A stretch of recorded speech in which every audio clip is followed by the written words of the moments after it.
Welcome to LOA Today. Walt Thiessen and life coach Tom Wells here. Today is Monday, May the 7th, 2018, 8 a.m. Eastern Time, your first daily dose of happy for the day. And we're off to a blazing start here. The weather's gotten back into the normal range for a New England spring. We were up in the 90s for a few days last week. Now we're back down to the 60s where it's supposed to be. So it's wow, 90s. It was pretty. I went out at one point to get my car to go to the bank or something. I forget what. And you know how the cars now have little thermometer readings in there, and the thermometer reading said 99. I said, "You got to be kidding me!" No kidding. Unbelievable. Oh my God! And that wasn't from running the car. I mean, that was a car that was just sitting there waiting for me. Yeah, gee, I guess everything's going to be just fine. Wow, that's pretty wild. It is. It's very wild. How you doing? How was your weekend? Well, it was good. I had some good times. Hang out with my friend Sheila a lot, and nice. I don't know. I spent some time with my family, with my brother and his wife, and we had a really great dinner. And anyway, great conversations. Felt really good. Spent some time out in nature. How about you? Nice. Oh, we had a day trip yesterday. We decided to go to Stonington, Connecticut, which is down on the shoreline just next door to the Rhode Island border. So it's within shouting distance of Mystic, Connecticut, for instance, in New London, where the submarine base is and so forth. So you have a town called Stoning right next to a town called Mystic. Stonington, yes. Yeah, yes, right. Exactly. Stonington. Yeah, Stonington, yeah. And nice little town. I'd never actually been to the historic section of that town, but very nice little town. And then we went to Mystic, to one of our favorite places to have lunch, and we had a delicious seafood lunch on the water. It was great. Wow, that's great. Yeah. I love that name, Mystic. Yeah. Of course, most people know Mystic because of the movie from many years ago, Mystic Pizza. But Mystic is actually a beautiful town. It's a nice little town, very quaint, very New Englandy, very cozy, very short on parking. But other than that, it's good. Yeah? Wow. Yeah, you really get a lot of practice in learning how to attract a parking place when you go to a place like Mystic, because there just isn't any. Oh, wow. That's great. Hey, that's what our whole show's about today, is about how do you attract things using using the other realm. And it worked too, because yesterday we drove up to the restaurant, which has a small parking lot, almost always packed. Drove in, and there, the very first parking spot right next to the door was ours. So it does work. Yes, right. And you intended that. I did. I mean, it was a light intention, but it wasn't even so much an intention this time. Actually, it was just more like a solid belief. It was just going to be there. I hadn't put out there, I want the parking place to be available right next to the door. It was just, the parking place is going to be there. Very simple. Yeah. I do that a lot. So how'd you come up with this particular topic today? This is an interesting one. I always ask myself what's on the leading edge of my own growth and development. And for some reason, I went through some different wandering paths to find this one. I didn't really know what I was going to have as the topic for today's podcast. And then this one just evolved into, this is huge for me, because right now I'm in a process of needing to find a new condo to live in, and other aspects of my life too, things that have to do with my career and money and relationships. I'm really wanting things to work out, and there's a part of me that feels I have a lot on my plate, that this is challenging, that this is a time of so many things that need to go right, that I don't want to sabotage anything with my old habits of expecting things to go wrong or expecting them to not work out, because I had that habit for a good part of my life. I think kind of strong in there. I also had the other. I had belief in life and belief that things can work out. But for some reason, it led me to this exercise, because we worked on a couple of processes the last few weeks, like segment intending and focus wheels, and the other one that we worked on was ask as if it's going to happen. What was that one called? But anyway, I forget what we call that. Wouldn't it be nice if? Wouldn't it be nice if? Yes, that's it. Yeah, and so this is this is another process that's actually taught by Abraham-Hicks, which is called turning it over to the manager, which basically means, allowing there to be help from the unseen realm that you have so much faith in and so much expectation of success for the thing you're asking for that you ask unabashedly, you ask with complete abandon for the thing that you want, and then step into the place of accepting that it's going to be that way, just the same way you did with your parking place. You just step into a knowing and an assumption that, hey, I've asked for it. I'm trusting that there is this unseen realm that I can trust in, and I'm going to allow this thing that I'm asking for to show up. One way or the other, I'm asking for my life to work out in a really good way, and then you can get specific about it. So I decided that that's what I need to do a lot in my life. So let's have a podcast where we talk about how does this work?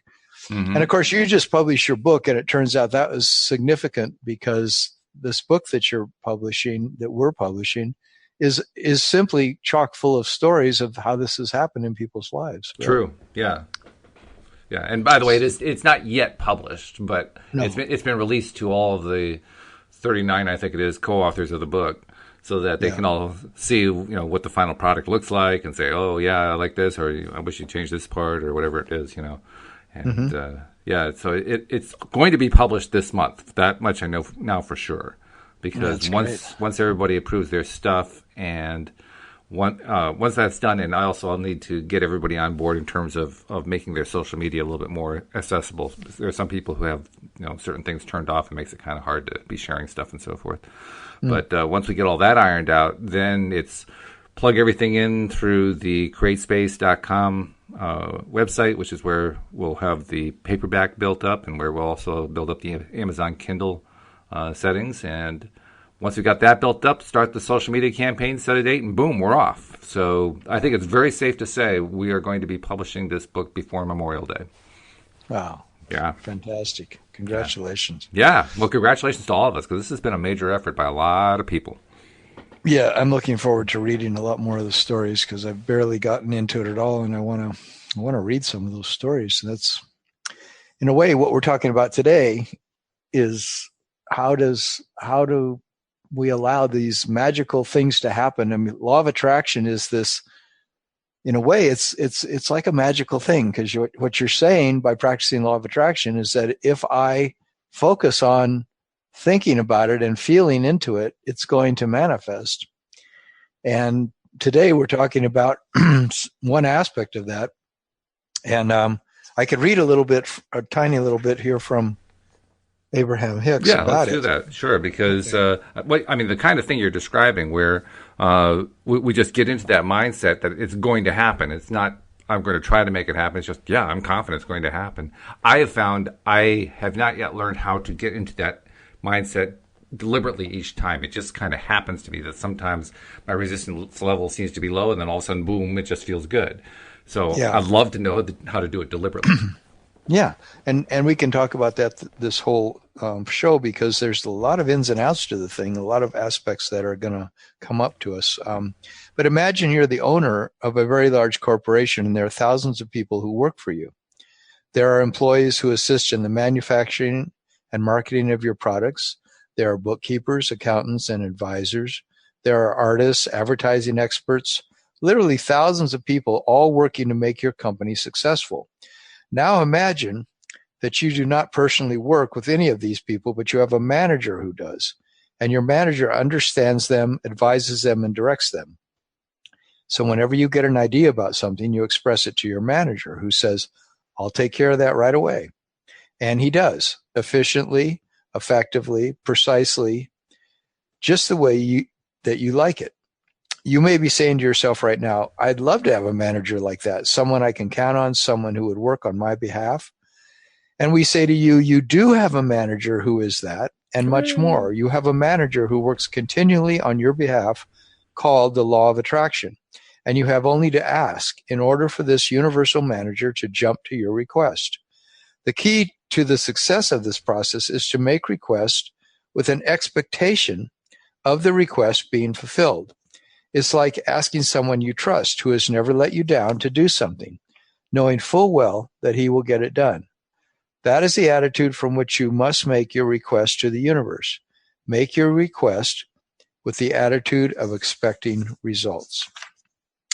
And then they go on to give a whole lot of different examples.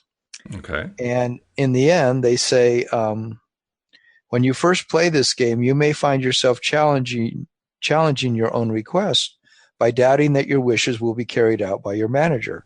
And of course, if your doubt is more dominant than your desire, you will be right, and you will see no evidence of your intentions being satisfied. But if you will continue to play the game, getting into the spirit of delegating to this universal manager, your doubts will fade, your expectations will increase, and you will get evidence that will confirm the power of your own mind. It's an exciting day when you come into conscious awareness of the amazing power of your intentions. We cannot begin to describe to you the resources that you have at your fingertips. Those that defy description are standing in readiness to assist you. You have only to find a way to access those resources, and turning it over to the manager process is just the tool to help you do that. Over time, this process will change your perception of your life, and when your perception of your life changes, your life will change. Okay, so that's encouraging. So let's review again. How do you do it? I mean, what are the steps here? Okay. Well, you basically just ask for what you want. Let's say like today, I'm going to be carrying all this furniture to my garage on a hand truck, and knowing that I'm, turning 70 this year, it's a little bit challenging to carry heavy objects anymore and to move things around and up and down stairs. But I'm going to ask that I have help today. Nice.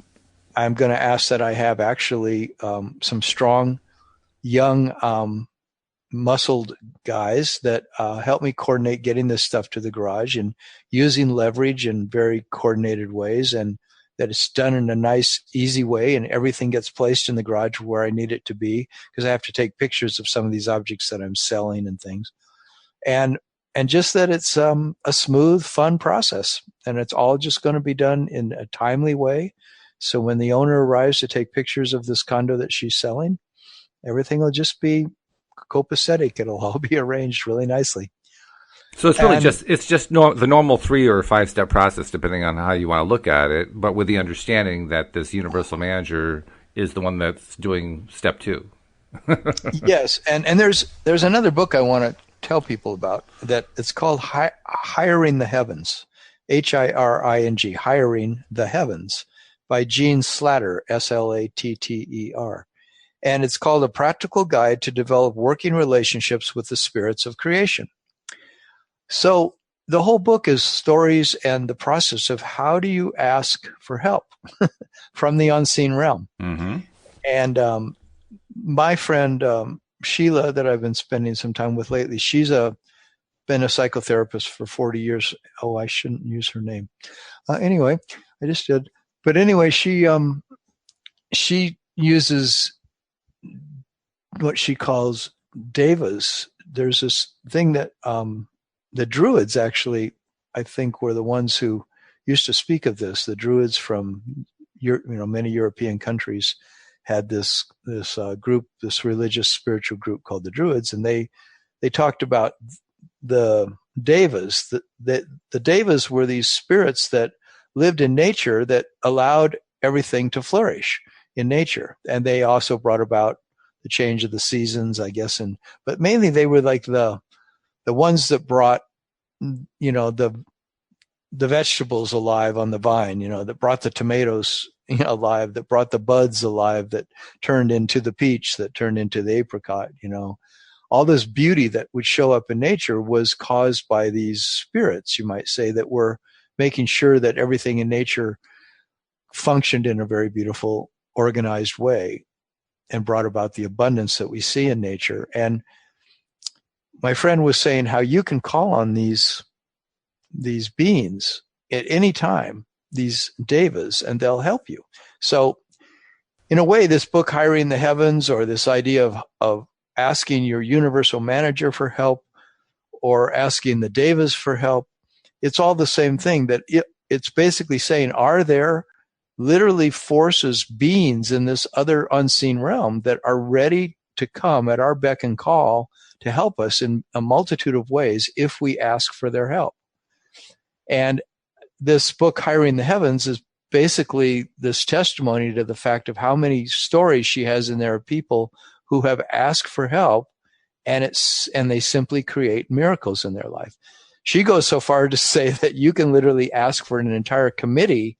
If you have a project, like say when you were writing your book, you can ask for a person to work with the editing, a person to work with, producing the manuscript, a person to work with the cover, a person to work with making sure all the stories get in on time.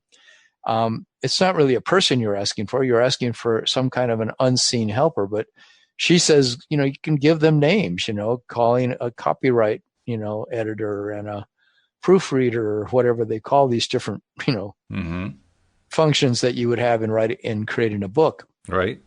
But that you can get so into having help from the unseen realm that it can literally change your entire life forever.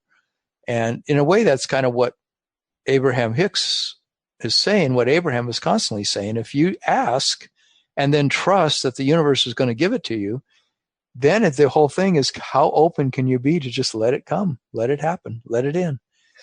And I realized in looking at all this, how much I do this in my life. I mean, I just spend a lot of time watching little miracles happen constantly. How, it can be a lot more than parking places. It can be like the way you go to the store and you're looking for a particular, like I was looking for a particular gift for a friend.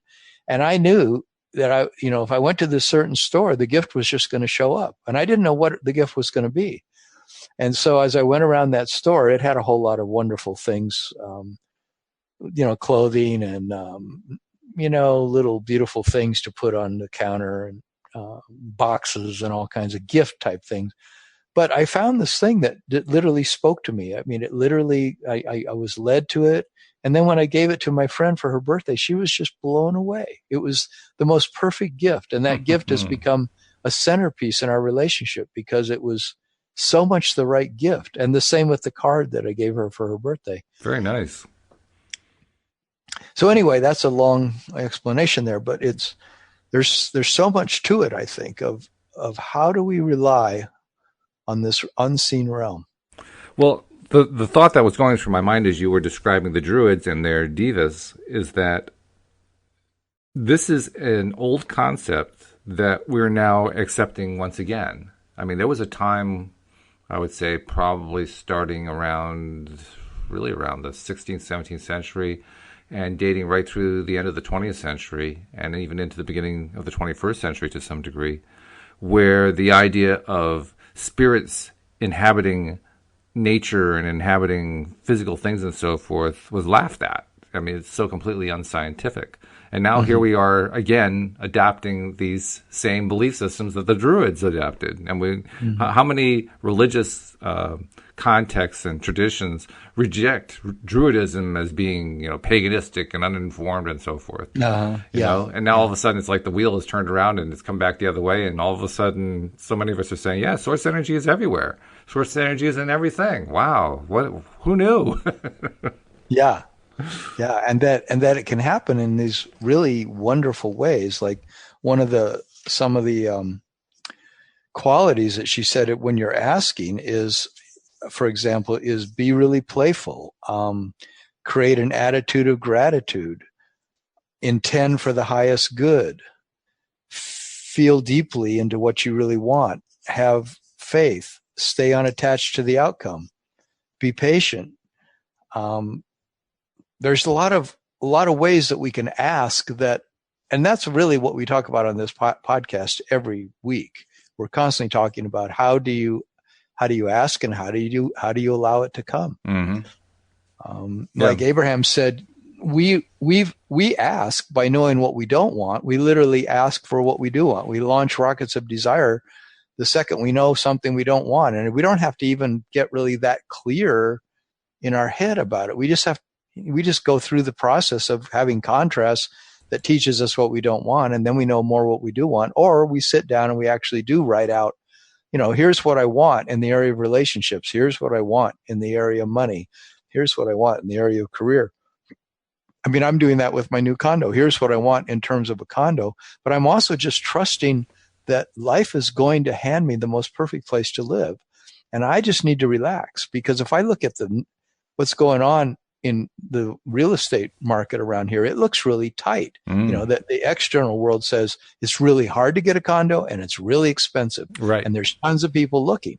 And, I have a one that came available next to me on Sunday, and literally 10 people came to look at it in the 3 hours that it was available.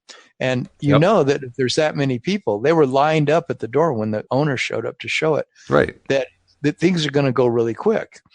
But if I have an attitude that the unseen realm is going to find this condo for me, and I'll make my effort, I'll look, of course, but I totally need to just trust that it's going to turn out in a beautiful way. Mm-hmm. Oh yeah, and that is the hard part.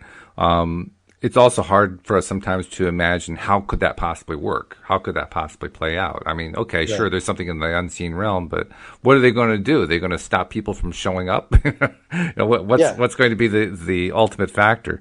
One of the things I like about the book that we're putting together, that's now put together and very, very close to publication, is that it contains quite a number of stories of people acquiring homes, many times in situations where it just didn't seem possible to do, and yet they did. In fact, you described the situation of a very tight real estate market, lots of demand, not enough units, prices going up, and so forth. And that's exactly what David Bartkey, our colleague who does the Sunday podcast with me, encountered when he wanted to live in New York. He wanted to live on the west side of New York, right near Central Park, which is like one of the most desirable places to live, and he couldn't afford it. He couldn't afford what was in that area. And he even describes in the story about how he would go through the cattle calls. That's what he called it. The cattle call was where you went to show up at an apartment that showed up on the market, and there were 25 people there. Not 25, and and it was this really lousy apartment with very little to save for it, and just a miserable place to live. And he finally decided, you know what, Michael Beckwith, who he knows, he actually attended Michael Beckwith's church, taught me that you don't have to do it this way. You can use the law of attraction. And so he did. And he ended up attracting an apartment on Central Park West, right there, right on the road, across the road from where the park entrance was. And it supposedly was impossible to do. Well, how did he do it? Well, if you really look at it from a more, quote, realistic, unquote, viewpoint, what actually happened was Source led him to an apartment that was overpriced. It was priced above the market, so no one was willing to look at it. And then he made an offer that was close to the market, and it was accepted. Now, how do you find that? You find that by tapping into your inner being. Your inner being finds it for you. Yes, yeah, and even then gives him the guidance, the impulse to ask for his price, and to believe that he can get his price, and to be in that place. Because obviously, if you look at law of attraction, you've got to be vibrating with the vibration of the thing you want. Get to the place where you're vibrating. And I think that's why in this book, Hiring the Heavens, she gives the suggestions about things like, be playful, and be, in this place where you already are in appreciation before the thing happens. Like for me, I'm developing this great sense of appreciation for the condo that I've had for the last 5 years. And a lot of that appreciation is coming from going out and looking at other places and realizing how great this one already is, where I am, and how I would just stay here if I could. And maybe it's even possible that will turn out that way. The owner's even said she's going to try to sell it to an investor. And if they want to just keep me in here, then I'll just stay here. Wouldn't that be nice? But it makes me realize, but is that really what I want? And then I think, well, I've really enjoyed this place. It's given me all kinds of great things, and I'm seeing all these beautiful things. So I only want to stay in an attitude of appreciation about everything that I've already had and everything that I currently have. But then even to ask myself, well, what would be even better than this? Because that's what I'm asking myself. That's a good question. And I recently found one that I thought was even better because it had such an amazing view. It was on a third floor and you overlooked a park, and it was just, south facing, and had eastern sun, western sun, southern sun, a nice deck to sit on. And, and I thought, well, this is even better than what I have. And then that one actually got rented to somebody else. And And so I said, oh, well, that must mean there's something better coming for me. Exactly. Yeah. That's not the thought we normally think, is it? We normally don't think, oh, there must be something better for me. We think, oh, God, I lost the good one. Well, and even I've had several people say to me who knew that thought I was going to get the other place. They've said, "Oh, I'm really sorry for you. What are you going to do now?" Or the realtor who was helping me rent the other one, she said, "Oh, I'm so sorry," and I said, "Oh, it's okay. There's going to be something better coming. That's all it means, And that because is otherwise this would have worked out. Yeah. This would have worked out, and it would have flowed. When things are meant to be, they flow. Also, I found that to be pretty true, unless." Maybe I have a resistance in me that needs to be, released, right? Then sometimes I come up against that resistance and I feel the pain of it.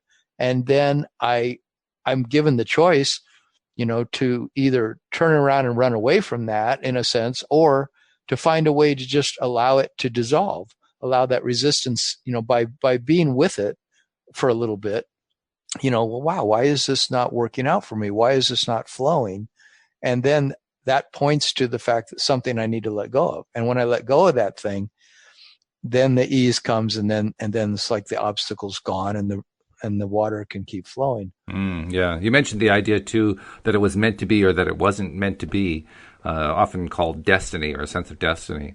And I have to say that's a concept I've never really bought into. I know other people do who are into LOA. I've never bought into it. For me, what's really happening is your needs are going to be better met by the next thing. It has nothing to do with you're destined for it. It's simply that you asked for something, you got example A, which was this third floor apartment that had the great views, but it wasn't perfect in every way. And the universe said, you know what? I got something even better that matches your needs better.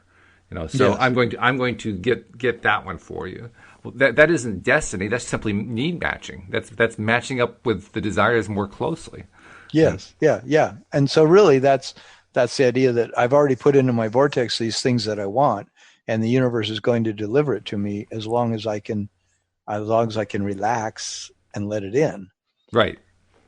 That's the hard part. It's also the easy part, but it's the hard part. Necessarily destiny. Yeah, I have a hard time. But so many people say that if it's meant to be, it'll be. And I feel like part of me does kind of feel that there's something like that going on, but the meant to be really is what's in my vortex. Right. What have I, and how much of it am I letting in? Sometimes I feel like I let in part of what's in my vortex. I don't let it all in. And then I get sort of a halfway experience of, well, this is pretty much what I want, but it's not really what I want. But then I also look at it sometimes and go, yeah, but maybe these things that aren't complete for me here are telling me something.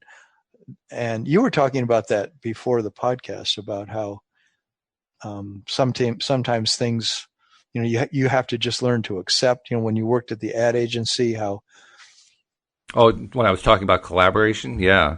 When you work in a creative environment with other creators, and especially like in an ad agency where you're producing visual, for the most part, visual presentations of one kind or another, those visual presentations, each person works on their own piece of it, or maybe there are 3 or 4 people doing variations on something, and then the client picks which one they like. There's a lot of different ways it can be done. But the point is, your work doesn't always get picked.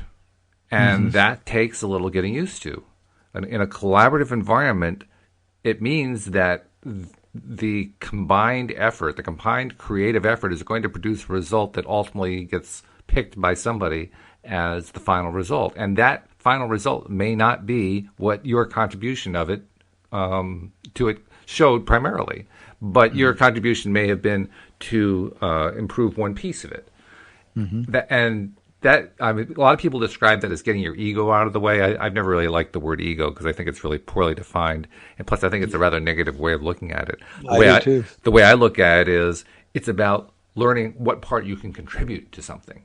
If I can contribute something to something that actually becomes the final product, then I take pride in the thing that I contributed, which is a much healthier and a much happier way of looking at it than, oh, God, they didn't go with my design. Well, I think the same thing applies to our wants and needs where the law of attraction is concerned. And when the universe is delivering stuff to us, the universe doesn't say, "Oh, you didn't take what I gave you." The universe doesn't say, well, but it was so perfect. It was so perfect. Yeah, it was on the third floor, and I know you don't like the third floor, and yeah, it was a long walk from where you normally would go, but it had this great view. The universe doesn't say that. It doesn't even think that way. Yeah. So that's a very interesting part of the whole game is that, we want something, we feel like we want, and we kind of feel like it's got to have this and this and this and this and this and this and this. And there is the thing, and many people speak about it in the law of attraction realm. And this whole podcast we're talking about is, okay, so you ask the unseen realm for the thing you want, and then you sit back in a way, or you make your effort, and the thing shows up. You do some action, or you wait, and then the right time comes, and then the thing begins to show up in your life, and then you know what to do next. But then there's the whole aspect of are you getting the thing that you want, and is it the way you want it to be? Because like in the world of relationships, for example, I can have some imagination of the woman that I want to be with, but life doesn't always hand me this person who's just, there's the 12 qualities I want, and they're all there, exactly the way I want them. It's like, no, I feel like I get a whole, array of qualities. And then it's for me to see either is this what I really want? And can I work with this? Can I allow this? And what's the magic here? What's the beauty in it? Or do I need to turn away from it and say, well, I'm still on my journey to finding what I'm looking for, and this is showing me that I'm well on my way. I've got a whole lot of the things that I want, but yet there's something even better coming for me. And I think it can be both.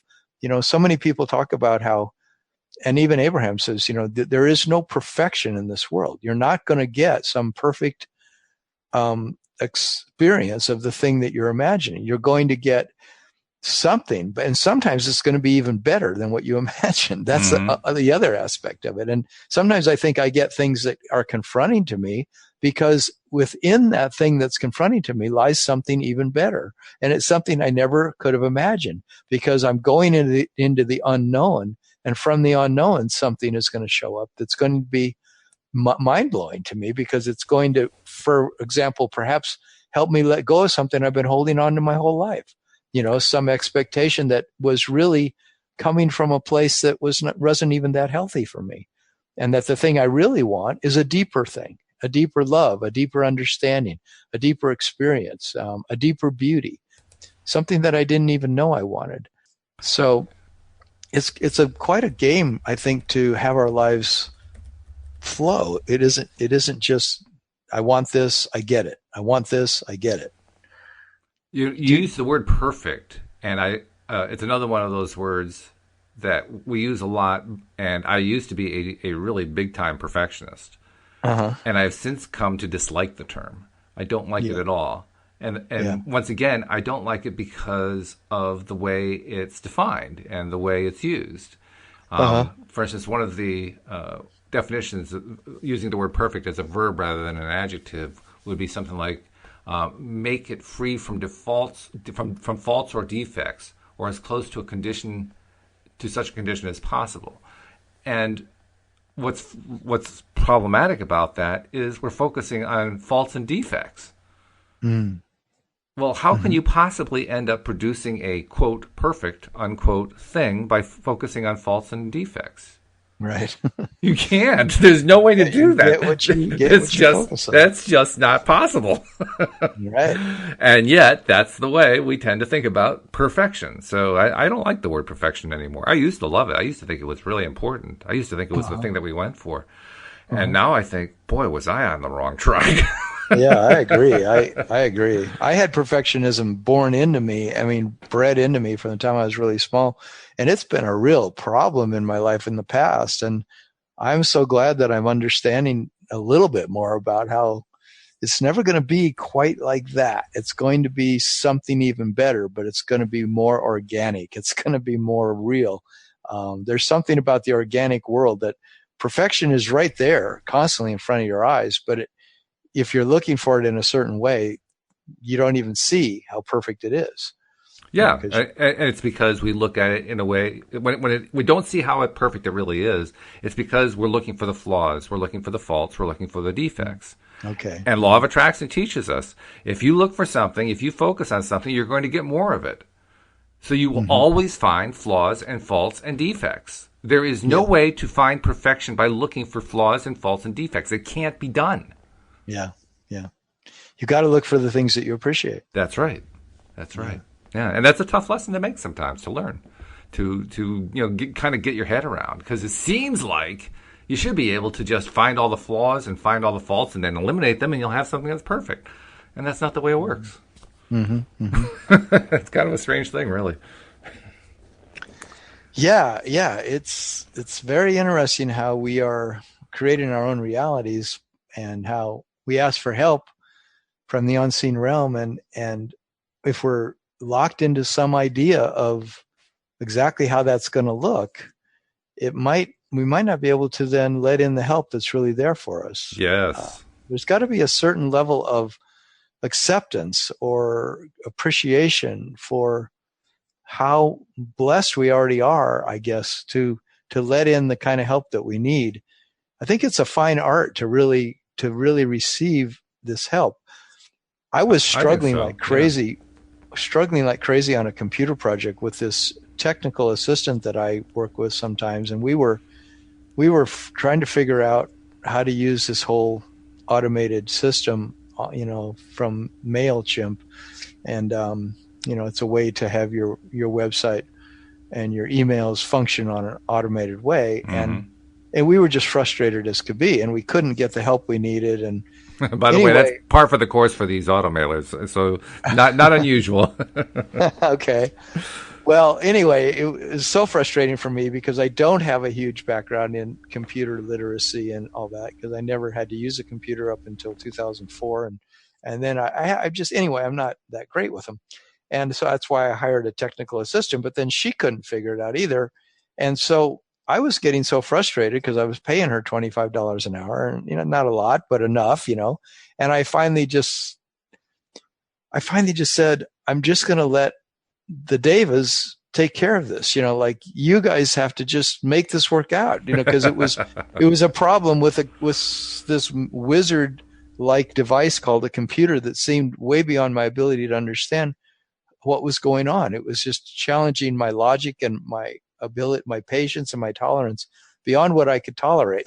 And so I asked for help. And then when I did ask the Devas for help, because I know there's these computer Devas who will go in and make sure that things work out. And so I just let go. And it was really a great feeling. It was like, how when you're backed up to the max and you finally say, I'm going to let go. In a sense, for me, that's the hardest time to let go because I'm so backed up, but it's the most relieving time to let go. And as I let go, it was really amazing because everything worked out. It was, okay, we can just do this. And then it was just a matter of in about a half an hour, a thing that we'd been struggling with for 3 weeks, just kind of resolved itself. Isn't that wild how that happens? Yeah. But it was so directly correlated to asking for help and just trusting that there's some way that this is all going to work out. That it happened with my car. I was driving into, Boulder, where I live the other day, because I live outside of town. And, I had filled up with, I decided just to get a small amount of gas. I was in a hurry and I went into town. And as I was going into town, my gas gauge, my computer readout was saying that I was using about 4 to 5 times the amount of gas that I normally use. I was literally watching, I would drive a half mile and it would say I went a mile. And so for every half mile, it was saying I was going a mile, and it was using it was using at least twice the amount of gas, but it was like a huge amount. Yeah. And so I was freaking out because I literally felt the gas gauge also was going down, that it had been above half and now it was at 3/8. And it said I went 52 miles in a period of going 7 miles is what it said. And so, at first I was like, oh my God, I've got a big problem with my car. Something's really gone wrong. Oh, why did I buy a Ford? I've always bought Japanese cars, and now I bought an American car. I'm going to pay the price. And, and so then my other side, my law of attraction, that kind of knowing side kicked in, and it said, this is going to work out just fine. Something here is just not clear. So I was looking at, is the car leaking gas? I was looking on the road. I was trying to smell. I looked in the engine. Is there gas spewed all over the inside of the engine? Has a hose come loose? And this is a very modern car. This is a 2017 car. You don't expect anything like that to happen. Right. So finally I decided to go to this well-known mechanic in Boulder and this is Friday at 5:00. Everything's closing or already closed. And so I said, I'm just going to go in there and ask the question. They only work on Japanese cars, but I used to take cars to them because I know how good they are. And they're very patient and they're very helpful. So I went in and I told them what was happening. And there was 4 mechanics in the office. And it was the end of the day. And they brought over the head honcho mechanic. And he said, okay, here's what it is. I'm going to tell you. He says, because I told him this story. And he says, what happened is you put in $15 worth of gas. You should have filled it up, because these modern cars have this way. There's no gas cap on this car. You just stick the hose in the hole, but it has a pressure system, and that pressure system, hadn't read it right, because I had partially filled it. And, I've done that before on this car and it's been fine. But for some reason this time, the pressure sensitive device that gives all the readings to the computer in the car hadn't registered it properly. So it said it was using a whole lot more gas than it was. He said, go up to the Conoco here on the corner, fill up your car completely. And he says, I'll pretty much guarantee you everything will be fine. So I did that and everything was fine. Oh, wow. That's really something. Yeah. It reminds me of something with smartphones. What happens often with people and their smartphones is that over time, they'll reach a point where they notice that their battery just doesn't have any life anymore. And, a phone that used to hold a charge for 4 hours now holds it for 30 minutes or something like that. Yeah. And so, oh, shoot, well, I guess I got to replace the phone, or I got to find somebody who knows how to replace the battery. And it actually has nothing to do with that. Believe it or not. It turns out that 9 times out of 10, maybe even 99 times out of 100, it's simply that the gauge that the little piece of software inside the phone that tells you that you're running out of battery doesn't actually connect to the battery, which kind of surprises a lot of people. They would think, well, it must be taking a reading from the battery. No, it's not. Actually, all it's doing is that based on how much activity it sees that the phone is using, it's estimating how much battery life is left. And so you think about it that way, you say, well, okay, that kind of makes sense, but then how could it get out of alignment? And as it turns out, if you do partial charges, or if you charge partially and then you run it down, then you charge it up some more, and you do that kind of game, which we often do, it will reduce the apparent available charge range of the battery as it tries to make adjustments to how much or how little you charged it. And it will actually reach the point where the software inside believes that there is significantly less battery life than there actually is. Okay. The solution for it, and this is true for any of the phones, is to run your phone completely down until it's dead, and then you do a complete recharge, plugging it in for like 8 hours, so that it's a sure thing, far beyond the point where it reaches 100%, because just because the battery meter reaches 100% doesn't mean it necessarily is. So you want to run it for, charge it for a full straight 8 hours. And then after it's charged, do a forced restart or a forced reset. Not the kind that eliminates the data. You want it to be the kind that saves the data. And each phone does it differently, so you have to look it up for your phone. Like on an iPhone, it's holding down the home button and the power button at the same time. That's how you do it. But if you do that on an LG phone, you'll wipe your data. So make sure you check how to do it for your particular phone. But when you do that forced reset in a way that preserves the data, it also resets the battery indicator. And once it resets itself, all of a sudden, you have 4 hours of charge again. Now, the battery didn't change at all. All that changed was the software. Yeah. But so many people, you would not believe how many people buy a new phone because they think that their phone needs to be replaced because the battery's no good anymore. Yeah. It's incredible how many sales get made that way. Wow. Yeah. They must like that in the industry. Well, I think that's part of the reason why they don't go out of their way to improve the battery meter. Yeah, right. Yeah. Well, that's an interesting thing because that just happened with my computer, and so you just answered the question about. Oh, really? Oh, okay. Yeah, it's a very common phenomenon. Yeah. I see. Not that batteries can't wear out. They can wear out. They just take a lot longer to wear out than people realize. But that's an example of how the unseen realm just helped me have a question answered. There you go. Yeah. Yeah. I had an unknown, and I had sort of let go of it, and I was just trusting that everything would work out. And then you just told me how to work it out if the problem persists. And I told you on the podcast without realizing I was telling you that. That's right. That's right. That's funny. But anyway, what these different, like Abraham-Hicks and this book, Hiring the Heavens by Gene Slatter, is saying is that you can get good at this. You can get good at developing your faith in the unseen realm and at asking for help, which I think is really cool. You were saying how, that's something you want to get better at, right? And I am getting better at it, but yes, I do want to continue to get better at it. I want to get so good at it that I can just instantly connect and get the exact information I want when I want it and be ready to go. Yeah, me too. Or if it's not instantly, then at least I understand how to be in the place of grace where I have the patience also to let the answers come. Yeah, that's also good. If they don't come instantly. But yeah, it's really nice. But more and more in my life, I'm living by, over the last number of years, by this principle of that believing that it's already in my vortex, the thing that I want. Yep. Therefore, it's just a matter of me relaxing and letting it in. So how can I allow, for example, the ideal condo to show up for me, even though I feel like, I want to just see it obviously show up. But how do I relax and just allow it to show up in the way that the universe intends it? The thing that's so funny about Abraham is they constantly are saying your source self knows how to orchestrate everything in the way that's the most ideal for you.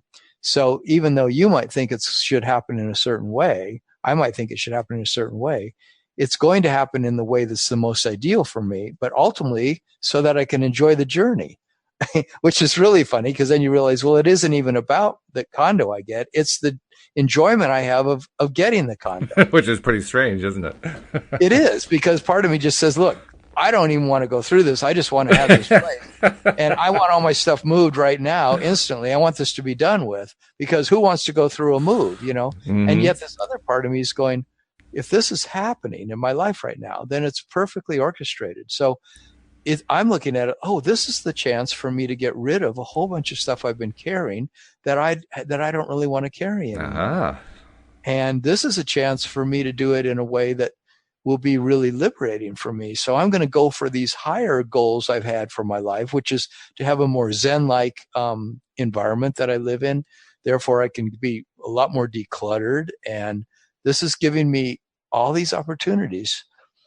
And I just want to be in this place where I always see things as working out for my best interest. Sure. That's the fun. That is the fun. That's really good stuff.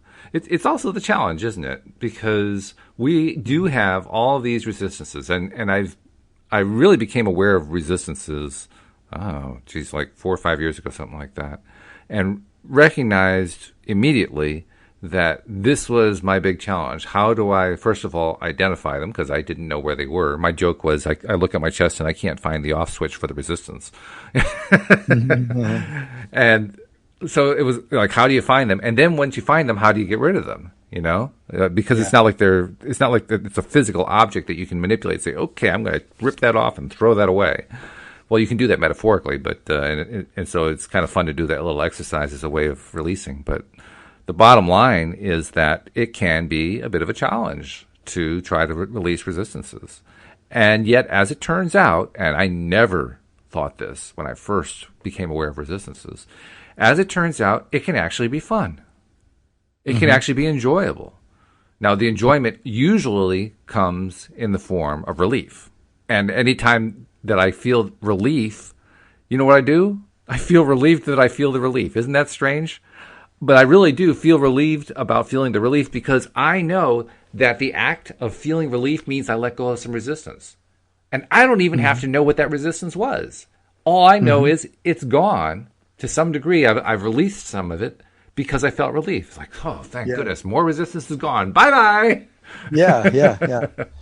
And there's the a complementary thing to that. It seems to me is the ability to accept joy, accept fun, accept playfulness, accept things working out. That's something that I feel is new to me in certain ways. And one of the biggest things I want to develop from this podcast, from this subject, is the ability to trust that the thing that I want can come in a really fun way. That if I ask for help, like let's say I want to have a person on my committee in the unseen realm who's going to make finding a condo fun. And I want somebody on my committee who's going to make sure that I have an amazing view from my condo. And I want somebody on my condo finding community who's going to make sure that the price turns out a really great price. Because my resistance part tends to think, well, I'll get some of what I want, but don't expect perfection. And I'm not going to get everything I want, or I'm only going to get a few of the things I want maybe in it. And I'll learn to live with the other stuff. It'll be okay. And that's that old part of me that just doesn't believe it's possible to have a life that is really fluid and really works awesomely. So there's both things going on, in a way. I totally get it, because when I get that kind of feeling inside, and I know exactly what you're describing, I think all of us do, the first thought that now occurs to me is, oh, darn, I fell into the trap again. I just gave into my own sense of limitation. Yeah. Oh, arguing for our own limitations. Yeah. Argue for your limitations hard enough, and guess what? You get to keep them. No, I don't want them. And it's because I don't want to be disappointed by wishing for something, thinking I want something, and then if I don't get it, feeling that let down, or that law of attraction doesn't really work, and there's not really a manager who'll take care of things, and there's not really a bunch of gremlins and devas in the unseen realm who are going to help me, because it's really on my shoulders, and I can get some help, but life isn't that easy, and there's no free lunch. And so it's like this combination of letting go and allowing and finessing my own struggle with my own life, my own resistances. It's I guess it's all one and the same, but sure. Yeah. But those limitations, I mean, you just described a great list of them right there. That was a beautiful list of limitations. And how often do we put those on ourselves? I mean, wow, we're so good at putting limits on ourselves. And we don't think of it that way. I mean, I'm sure that the first time, or even perhaps the first 20 times that you said similar things to yourself, it never occurred to you you were setting a limitation, or even let alone a whole series of limitations. Yeah. And yet that's exactly what we do. It's incredible. That's right. There's a story in Hiring the Heavens how this lady, this woman was working in her garden, and she was wearing this wedding ring that her husband had given her that meant so much to her, because they had a wonderful relationship, and this beautiful pearl in this wedding ring. And when she finished doing all this work in her garden, she came back in the house and she was washing her hands, and she noticed that her pearl was gone from its setting. There was just the empty setting. And she just was devastated. She said, oh my God, I've lost this thing that's so precious to me. And she was just overwhelmed. But she had read the book, Hiring the Heavens, and she knew about this idea of hiring someone from the unseen realm. But she thought, I can't do that. It's an impossibility. This thing is out in the yard somewhere. There's no way that would ever be found. And how would that ever happen? So she sort of said it, but then she sort of gave it up. She said, okay, I'm hiring a jewelry finder to find it for me. And then she kind of just gave up, not really believing very strongly that it was possible. And a little while later, she's on her bed playing with her daughter, and the dog jumps up, and her daughter goes, the dog has something in its mouth. And they make the dog spit it out, and it was her pearl. Wow. And I mean, that's this whole book of Hiring the Heavens is full of stories like that, one after the other, of how people have hired somebody in the unseen realm, even whole committees of people to help them with a project, and then just how it all fell together, all these amazing things that happened. So it's pretty cool when you get into that level of asking and then believing that it will happen, trusting that it will come. Louise, that's actually, where all the work is for me. Oh, and for me too. I think for all of us too. Louise actually has a story along the same lines, the exact same kind of story in the book that we're putting together. A story about how she lost the gem from her wedding ring. 3 of the prongs of the setting broke, and she lost the gem, and she lost it while she was working in a daycare. And she was afraid, oh God, she'll never find that. But she kind of rejected that thought pretty quickly and adopted the belief, it's going to show up. I'm not going to worry about it. It's going to show up. And she tells the story of, what happened, this event, that event, that event. A series of things happen. And then finally, at one point, she goes back to the daycare to resume her next shift. And one of her coworkers comes out to her and says, how much do you love me? Wow. And she had the diamond. So, wow. Yeah, she got her diamond back. I've learned to do that with things that I've lost. Maybe you have too, and other people who are listening. Is what I do now is I've gone through so much frustration when I lose something that I've learned, instead of going down that road and starting to look in every single place it could possibly be in my entire house and every pocket, and instead I use as my main technique now. I go, please just let it come back. Just show me where it is. And then in a lot of times I just let go. I might look a few places, but once I start feeling frustrated, I give up and I just say, just show me where it is. I just know it's going to show up. And that's where it takes the faith. Then I just have to sort of hang on, because what if I need it a lot right now, like my wallet or my keys, and yet so many times I find them when I finally get to the place of relaxation. Right. Just like when we had that computer problem with my friend and I working, and we finally gave up after 3 weeks of getting more and more and more frustrated. Then we finally gave up and asked that these devas take care of it. And they did, something totally took care of it. There's a fun way to do this too, which is when one of the jokes that kind of circulates around whenever somebody loses something is, well, it's always in the last place you look, right? Yeah. And it's a joke because, of course, once you find it, you're not going to look anymore. So, of course, it's in the last place you look, right? It's just not going to be anything else. So the ideal is, well, why don't you just, universe, just take me to the last place I'll look first. That way I can skip all the other steps. I can skip all the frustration. It'll just be right there. Well, that's asking the divas to help. That's asking the universe, the universal manager, to deliver the result to you. It's really the same thing. So next time, just try saying, look, I don't really want to look for it. Show me the last place to look. Yeah.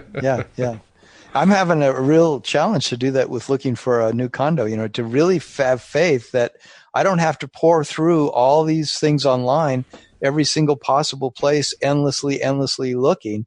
And that even causes me to look at places I don't even think are that cool. But, when I find myself doing that, I go, wait a minute, why am I looking at a place that's not even that cool? I only want a great place. So I'm only going to look at places that are really great. And if I don't see any, then it's just not here yet. And it's still coming. And just know that, it takes tremendous faith for me to just hang in there. Yep. But I got to do that with everything in my life, relationships, money. I mean, just hang in there. It's all just going to work out. Yep, that's what we're all trying to practice. That's what we're all trying to learn. That's what gives us a podcast to do, because there are so many ways to understand how to do this. So that's why we do it. We have about a minute left, actually a little bit less when you count the music. So in the time that's remaining, first of all, Tom, how does somebody reach out to you if they want a little personal attention? Because sometimes that can be helpful. Yes, I love to work with people on any aspect of their life if they wanted to develop this law of attraction in their life and all these principles. And so I offer a free 1-hour coaching session where you can check out what it would be like to work with me. And you can go to my website, which is called youarejoy.com, youarejoy.com, and sign up for a free session. We can see whether or not you'd be a good fit and I'd be a good fit for you. Sounds great. Tom, it's been a pleasure. Let's do it again Friday. All right. Well, thanks so much. Yep. And we will see you all next time here on LOA Today. Goodbye, everybody.